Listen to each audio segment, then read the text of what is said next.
When we think in terms of this government's economic policies, they are obviously, in a certain sense, a continuation of what was happening under the Manmohan Singh government. Basically, the neoliberal policies which were being pursued by the earlier government are being pursued by the current one. As a matter of fact, the economic bureaucracy more or less remains unchanged. Much of it is recruited from the IMF and the World Bank. Whether you look at the chief economic advisor, the governor of the Reserve Bank, they're all the same, and they're all from the stable of the bank and the fund. And consequently, economic policy, in a sense, does become insulated from changes in government. But having said that, I also feel that with this government, there is a certain change compared to the earlier one, and that arises because of the fact that the Congress or the UPA spoke in a number of different voices. In other words, it was not something in which there was just one view, the neoliberal view, that was dominant, but you had alternative positions, and some of those used to get accommodated. And consequently, the neoliberalism of the Congress was a kind of soft neoliberalism, which now is getting much more hardened. There are a number of ways in which, with the current government, even though it's pursuing the same neoliberal economic policies, this neoliberalism has now got a much more hardened tinge. And I see this hardening in a number of different spheres. The first, which is the most obvious and common, of course, is the diminution which is taking place in a number of welfare programs, in a number of programs like the Mahatma Gandhi National Rural Employment Guarantee Scheme and so on. That was, as you know, a major flagship program of UPA 1, and over time, in the last couple of years in particular, what has happened is that the effective allocation for that is supposed to be a rights-based program, it's supposed to be demand-driven, but the effective allocation for that has shrunk, which basically means that it is no longer a demand-driven program, and it is now a much more reduced program in scale than it used to be. Now, that's a very obvious change which has taken place. But along with it, there are a number of other changes which also impinge on the welfare expenditure side of the government's budget. One very important change which is taking place, not much commented upon, is that there is a centralization of resources, of economic resources, that is taking place. Now, the moment I say this, many would say, what nonsense, because we have just had a finance commission, and the finance commission has raised the share of the states in the divisible pool. So how can you, and the finance commission's recommendations have been accepted by this government, so how can you talk about an increased concentration of financial resources? But as you know, the devolution from the center to the states used to occur under at least three different heads earlier. One was through the Finance Commission, the other one through the Planning Commission. Planning Commission no longer exists, so presumably it would be through the Finance Ministry, and the third used to be basically departmental devolutions.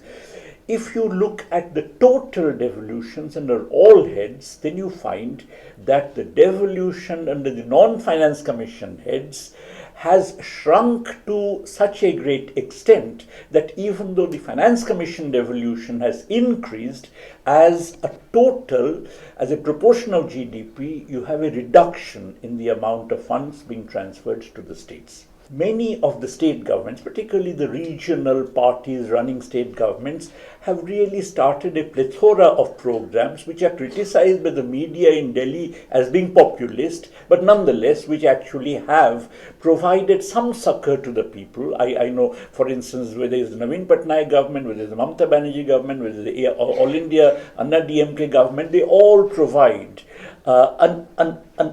a number of ways of, rice at reduced prices, welfare expenditures of various kinds, and this has been one of the reasons why many of them have got do get re-elected, and of course this is something which has often happened, at the expense of larger state borrowings. Now, if you have now reduced devolution as well as a tightening of the fiscal deficit, center and states taken together, then many of these welfare programs are going to be wound up.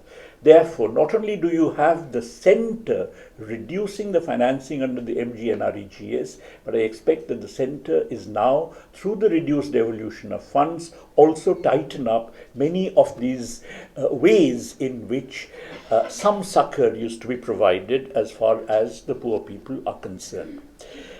The third area in which you actually find a hardening of the neoliberal stance is, of course, the fact that a number of legislations which the corporate sector in India has been demanding, which is the corporate financial oligarchy has been demanding, are legislation which are now coming on the agenda in a far more serious way than before. We know that, for instance, there is an ordinance as far as the land acquisition is concerned, even though the government didn't have a majority in the Rajya Sabha to push it through, but there is a systematic effort now to push the GST Act, for instance. Now, GST is something which, again, Mr. Chidambaram had supported, but Congress at the moment, mercifully, is going slow on it. But this GST is, in my view, a major assault on the rights of the states.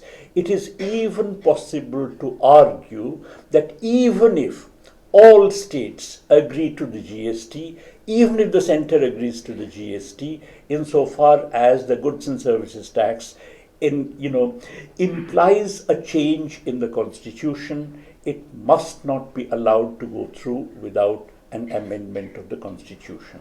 In other words, this way of bypassing the constitution to introduce a goods and services tax, which basically is going to tie the hands of the states from now onwards, is something which is completely illegitimate, and this is something which is being pushed through.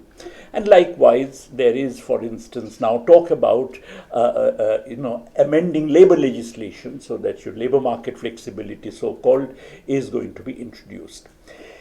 The fourth feature is, of course, this whole Make in India campaign, which essentially means providing freebies and goodies to international capital in order to induce them to undertake investment in the Indian economy.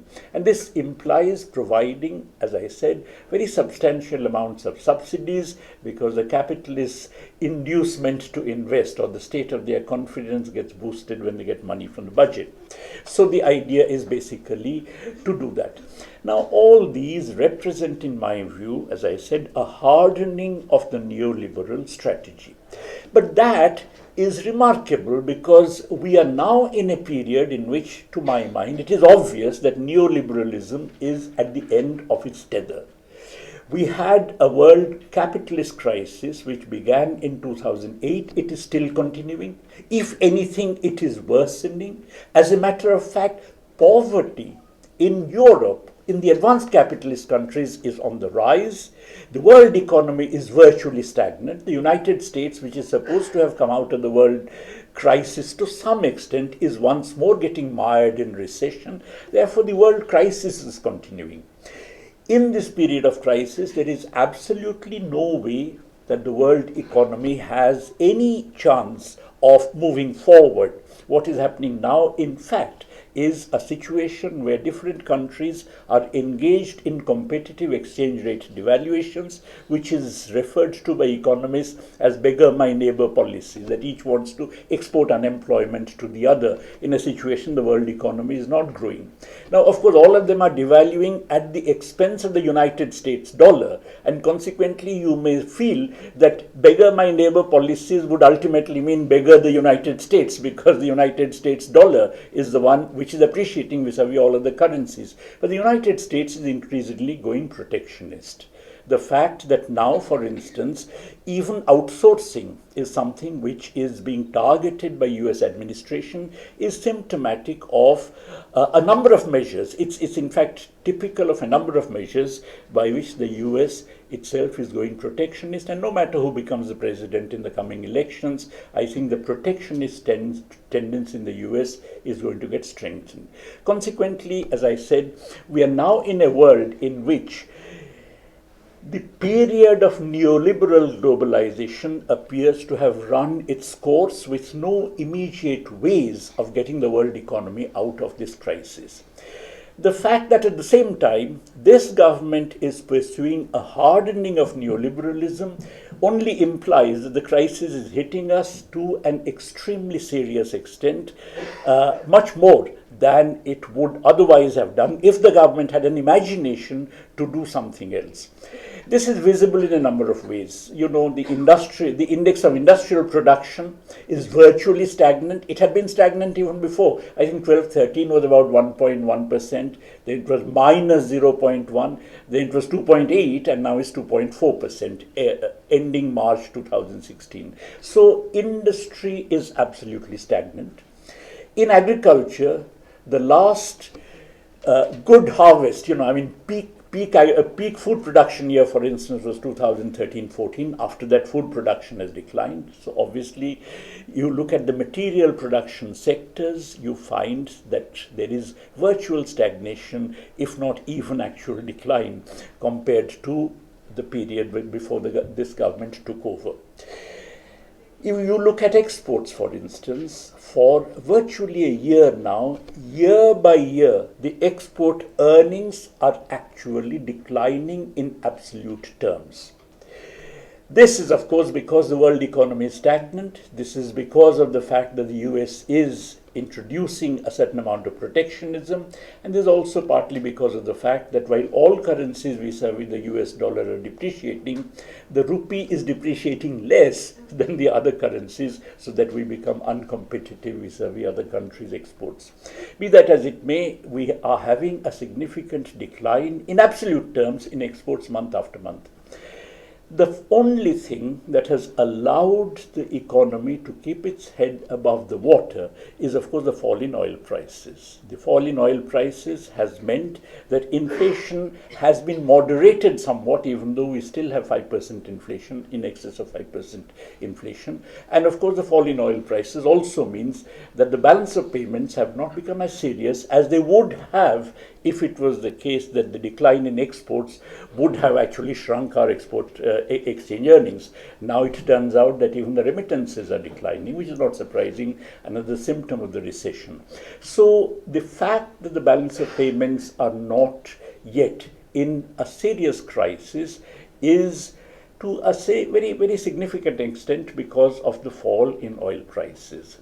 If you have a rise in oil prices, the payments crisis would become serious, rupee would fall further, and when the rupee falls further, inflation would accelerate. So that really the economy is keeping its head above water only because of the fact that the oil prices continue to rule low.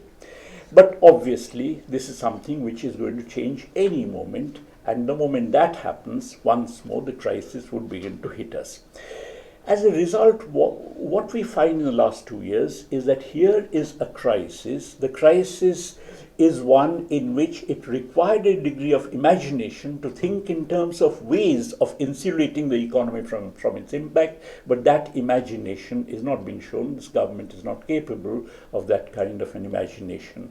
And in any case, it is under pressure from the corporate backers of the government to pursue a policy which, as I said, amounts to a hardening of neoliberalism.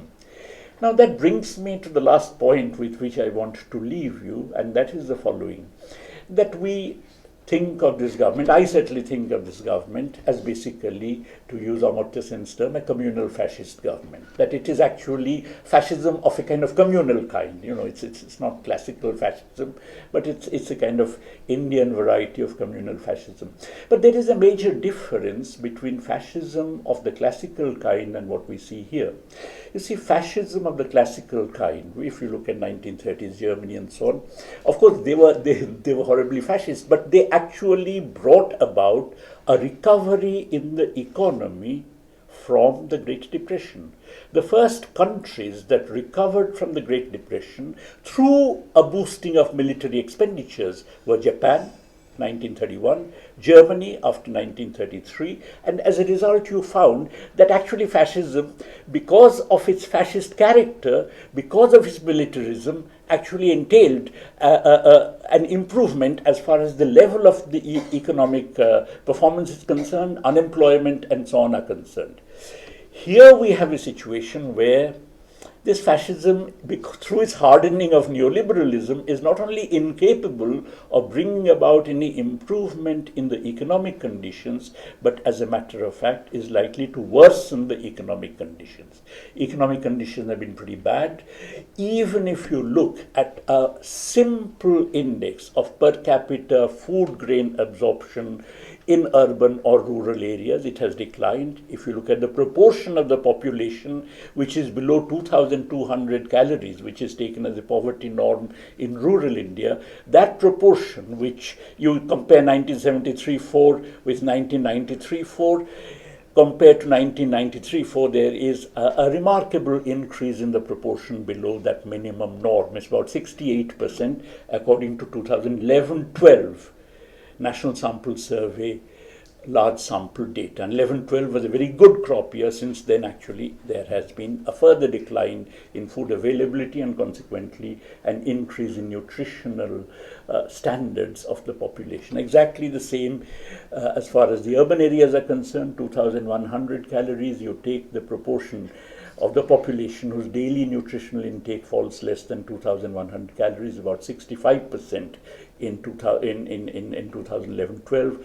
It is now much greater because, as I said, the food grain situation compared to then is worse. Now, if that is the case, then you find that misery is increasing. The capacity of this fascist government, unlike classical fascism, to bring about a change in the economic performance of the economy is negligible. And if that is the case, then it seems to me that there would be much greater attempt on the part of this government, because it would be so incapable of bringing about an economic improvement. There would be much greater attempt to talk about anti-national, about victimizing people, about attacking opponents, about closing down institutions, closing down universities, and so on. So the ideological offensive on the criterion of so-called nationalism is likely in the coming months and years to be far more than even what we have seen, because of the failures on the economic front, which I anticipate. Thank you.